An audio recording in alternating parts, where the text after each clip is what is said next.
जुन्नरजवळील गणेश खिंड या ठिकाणी 24 तासात पुन्हा दरड कोसळलेली आहे. काल सकाळच्या दरम्यान या ठिकाणी दरड कोसळल्याची घटना घडली होती. पुन्हा रात्रीतनंच या ठिकाणी दरड कोसळली होती. नागरिक जीवघेणा प्रवास करत आहे. प्रशासनानं याकडे लक्ष देणं गरजेचं आहे. हा भाग वारंवार कोसळतोय म्हटल्यानंतर पावसाळ्याच्या अगोदरच या परिस्थितीची सर्व पाहणी करणं गरजेचं होतं. या अगोदरही अशा घटना या भागामध्ये घडलेल्या आहेत. काल या ठिकाणी दरड कोसळल्यानंतर पुन्हा रात्रीतनं दुसऱ्यांदा हीच घटना घडती आहे.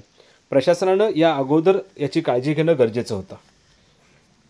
अष्टविनायक महामार्गाच्या माध्यमातून हा रस्ता तयार करण्यात आला आहे.